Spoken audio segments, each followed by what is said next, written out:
پونے 2 گھنٹے کی بہت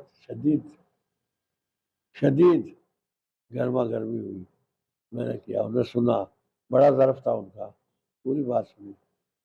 اس کے بعد کہنے لگے بات سنیں کہ میں نے تو استعفیٰ جس وقت آیا تھا نا پھاڑ کے پھینک دیا تھا، اب آپ نے تو جانا نہیں ہے، ٹھیک ہے. پھر مدنی صاحب کو بلا لیا کہ ان کو سمجھائیں، پھر یونس ریاض کو سمجھائیں. اب صاحب وہ جو ختم کر دیا انہوں نے کہا بھائی میر صاحب دل کے مریض ہیں. تو پھر ایک بات ایسی کی جس نے مجھے مار دیا. ابھی یہ دونوں نہیں آئے تھے. کہنے لگے آپ کو پتہ ہے میں کشمیری ہوں. میں نے کہا ہاں. کہنے لگے یہاں کوئی اور کشمیری ہے؟ میں نے کہا نہیں. کہنے لگے کشمیری دوسرے کو مصیبت میں چھوڑ کر چلا جائے گا؟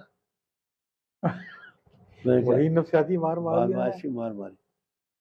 تو صاحب وہ ہم رہ گئے، اور اس کے بعد پھر سارا کچھ بھول گیا.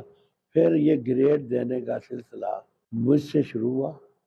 پہلے انہوں نے آپ کو وہ سب کچھ دوں گا جو آپ کا حق ہے. صحیح. سب سے پہلے مجھ سے شروع ہوا. پھر سب ایک اوپن ہوا ڈور سب کے لیے. اس طریقے سے جنگ میں یہ رہا، پھر ہر عہدے پر رہا. مطلب بڑی عجیب و غریب شخصیت تھے وہ جو آپ نے بتایا میر صاحب کا. ہم تو صرف اتنا ہی جانتے تھے ان کے بارے میں، کہتے تھے کہ بھئی جنگ کی پالیسی تو یہ کہ جنگ کی کوئی پالیسی نہیں جی. تو یہ بھی مطلب ہے دیکھیے، لیکن 3 چیزوں پر وہ انہوں نے کبھی کمپرومائز نہیں کیا. ایک اسلام پر، ایک اتحاد بین المسلمین پر، اور ایک جو ہمارے کشمیر کا کاز ہے اس پر، یہ وہ ملک کی سالمیت پر. اس کے علاوہ کچھ. لیکن یہ تھے کہ جنگ کہلاتا تھا بیرومیٹر، کہ اس کے اداریے دیکھ کے وہ مقالہ خصوصی لکھتے تھے میر صاحب، اس کو پتہ چلتا بھائی ہوا کا رخ بدل رہا ہے.